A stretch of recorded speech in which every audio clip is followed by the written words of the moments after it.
Michael is in charge of trimming. When allowed. When allowed. And he's going to tell you about his trimming of a green giant. Go ahead, Mike. Okay, well this is the green giant. There's a couple things that I look for when I'm trimming green giants. First off is I don't like weeds. But I do like weeds in the field, but I don't like weeds around the tree. That's a whole different story. But first thing I do is I go through and I eliminate the weeds. Then after I do that, I take a look at the tree real quick. I always want all of our trees to have one single leader. Multiple leaders make the tree not stable during snow load. So if you would look at this guy right here, this is an example. This guy has 1 and then 2 leaders. So if I were going to go do that one, you subordinate it by just going around and trimming that one harder than you would this normal one. But then you also have to finish it up a little bit too. There's a lot of other things that go into it, but we'll go back to this guy. Since this guy has one single leader, he's fairly well rounded, so you're pretty good to go with that. So the initial trim would be just a real light haircut. At this size, it's probably about no more than 3 inches to no less than a ½ inch kind of deal. Because when you cut it, you want it to feel that you're cutting it. This thing goes so fast that if you cut like less than a ½ inch, it's not going to do anything to it. It's just going to grow right around it. So you go through and you just cut just real lightly, just to knock back a little bit of the growth, so it makes it a little bit denser. Object is to try to fill it in so it's a little bit deeper or thicker of a plant all the way around. Then after it fills in a little bit more, then what you do is you let this one at this stage not trim this right here, or if you do, you trim it just a little bit back to the next one. Nothing real hard to stunt the growth upwards. At this stage you want it to grow real fast up and also try to make them thicker and fuller. The reason I try to make them thicker and fuller is that when you go through and you do weed control, if it's a thick full plant, it doesn't get weeds in the interior inside of it. An example of that would be like you can see how this weed, this goldenrod, is right in the center of the tree. If you trim it, it makes it a thicker plant and you won't have those weeds in the center of it. So it's just weed maintenance, and that's something I don't like weeds very much around the tree. So we thicken them up, we make sure that they have 1 leader, and at this stage we usually let the central leader alone. But if you get to something like this where it's a little bit thinner, you can see in the inside of it, it's a little thin through here. Then what we're going to do is we're going to make a nice little angle on it, and we will trim the top leader on it just to encourage more growth in this central section through there. But each tree should be looked at individually. Things you really should look for is trying to make them thick, trying to make sure that they have 1 leader, and making sure there's not a lot of weeds around them. Okay, let's start with a tree that hasn't been touched. Okay. And then we'll show you as you actually trim it from when you walk up to the tree to the time the tree is done. Okay. Well, we'll just do this one here, and we'll do that one too while we're at it. First thing you do is you cut the weeds out. That way you can see the tree. You look at it real quick, and it's pretty much good to go. It's got a couple larger ones on this side. I know you can't see it from the camera. You need to go around, making it a little bit more uniform. When you touch it, don't take too much of it off. You don't want any real large ones falling, like growing out to the side. And then we go in through here and make a nice little angle on it. You can do it. I'm not going to do it. But if you really want real fat, round ones, you could top it. But I don't think you really need to right now. Okay. Now this one here, we'll do this one. Again, you go through, you remove the weeds so you can see what you have.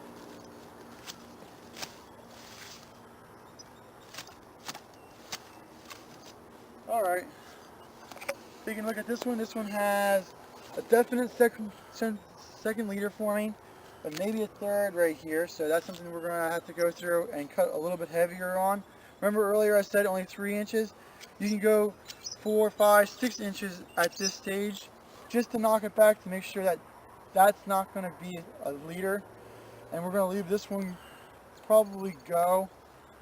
It's got a lot of new growth on it right now. I don't really want to touch too much on it, but we'll just go around now trying to make it a little bit more rounder. And when we do that, we will encourage the growing points in the inside of the tree to come out and make that a thicker plant for us. Okay, now Mike, what time of the year can people do this trimming? In case they don't want to trim them like today, which is July 22nd, what other times of the year are appropriate for trimming the green giant? That's a good question. the answer to that comes into the fact of how this plant will grow.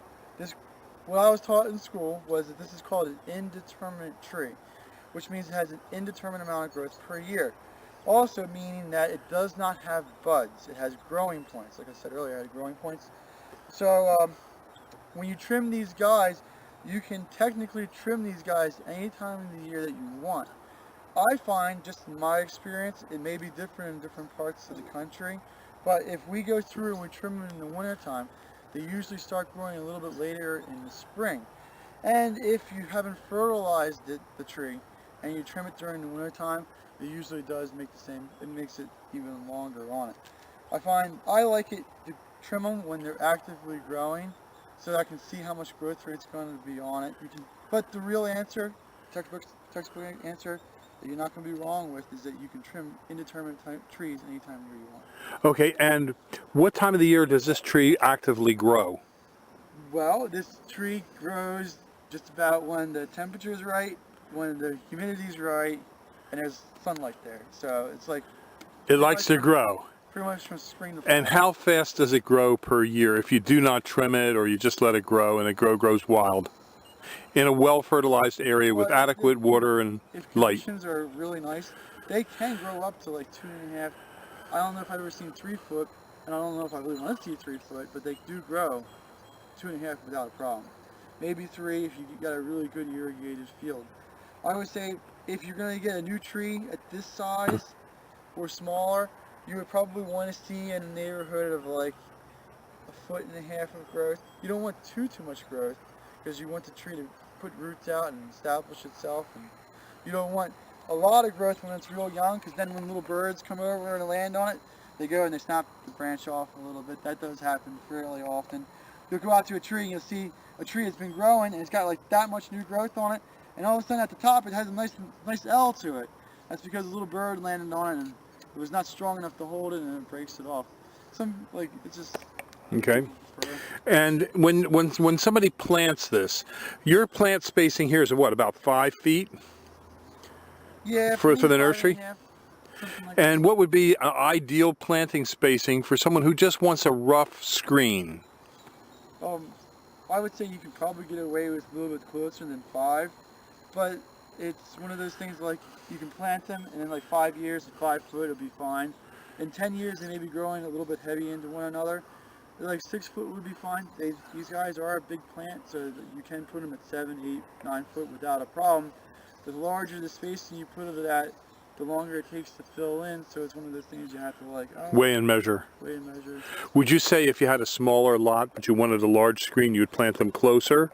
Or if you have a smaller lot, you would want them further apart?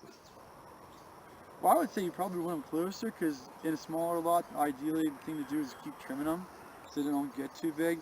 And you can trim these like a Leland cypress, where you trim them every year real dense, and they do take very well to that.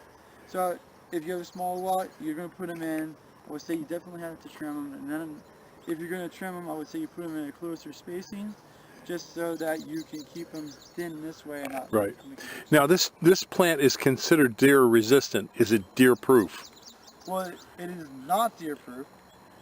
It's deer resistant. It's very deer resistant. If you have a deer and it's starving, it will eat whatever it can eat, and it will eat the green giant, but it's not one of those things it really likes to eat. It'll eat it when it's really hungry. And another thing it does do is when the deer go in the rut and they start rubbing their antlers, they will start rubbing these guys. And that's another reason why I like to have them a little bit thicker. The thicker the plant, they tend not to like to rub them because the branches poke them in the eye. Right. Now this field that you're growing them in is surrounded by cornfields and developments in the background, but you do have a deer fence. How high should a person's deer fence be? How high should it be? Whatever they can afford, but the taller the better. We still get deer inside here. Like when my dog and I came out, there was a buck in here, and we're not quite sure how it got in, and that's like an 8-foot fence, so I guess it wasn't quite high enough. Do you think it was a buck or was it a reindeer? It might be Rudolph, yeah.